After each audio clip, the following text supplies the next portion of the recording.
All right, let's talk coffee. Today, we are going to completely decode the complex and, let's be honest, sometimes pretty intimidating world of coffee tasting.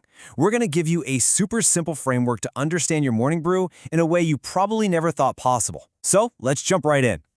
Have you ever been there? You're standing at a coffee shop, you're looking at a bag of beans, and you just feel a little lost.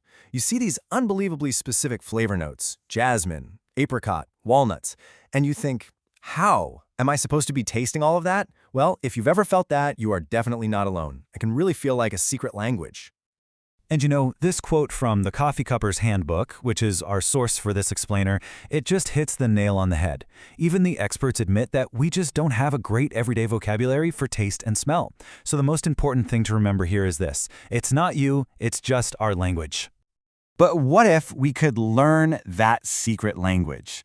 See, it's not really about having some kind of super palate. It's just about having a system. So today, we're going to unlock a really simple, systematic way to evaluate coffee flavor by breaking it down into a few manageable parts. It turns out every single flavor experience, coffee included, can be broken down into these three distinct stages. Think of them like three different channels of information your brain is getting at the same time: what you smell, what you actually taste on your tongue, and the physical sensation it creates in your mouth. We're going to tackle each one. Let's start with the big one, the most powerful and complex of the three: smell. Or, olfaction if you want to get technical. A massive percentage of what we think of as flavor is actually just aroma. I mean, it makes sense when you think about it. For us to smell anything, it first has to become a gas that can travel up into our nose. And here's the cool part: smell isn't just one moment, it's a whole sequence of events. You can actually tune in to 4 distinct aromatic experiences. First, there's the fragrance from the dry grounds. Then the aroma when that hot water hits. Then there's the nose as you're actually drinking. And finally, that lingering aftertaste. Each one tells you something a little different about the coffee. So where in the world do all those jasmine and apricot notes come from? Well, they basically come from 3 main sources. You've got enzymatic notes, which come from the coffee plant itself. That's where you get all the fruity, florally stuff. Then there's sugar browning, which happens during the roast, creating those amazing nutty and caramel notes. And finally, dry distillation. That comes from even deeper roasting, and it gives us those spicy, smoky, and even carbony notes. Okay, let's move to stage 2 and see how this all builds. We've smelled the coffee. Now let's focus on gustation, what's happening purely on your tongue. The source text puts it perfectly: if something does not become a liquid, we cannot taste it. It's as simple as that.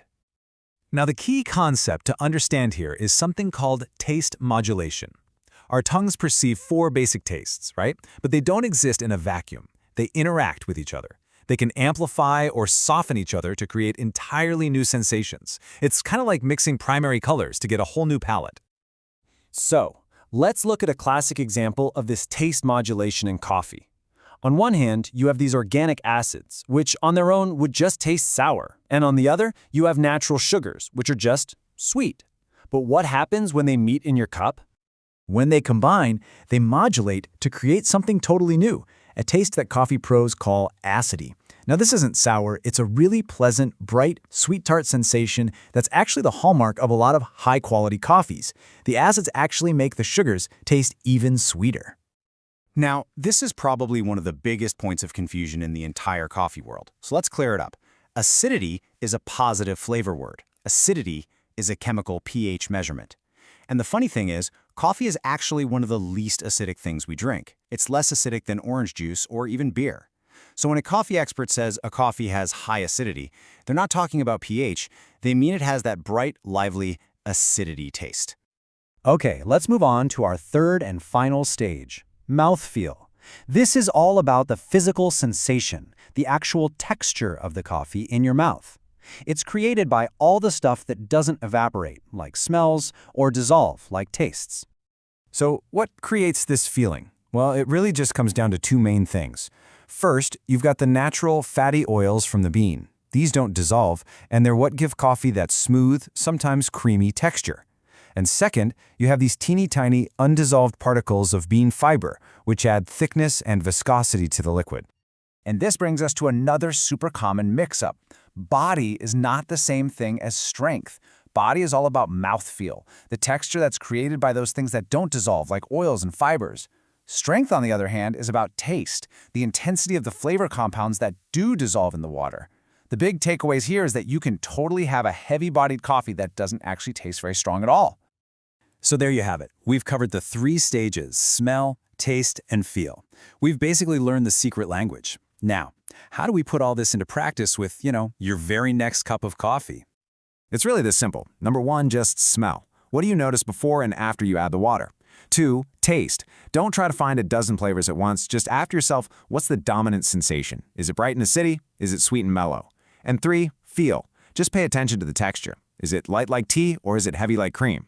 That's it. That's the whole framework. See?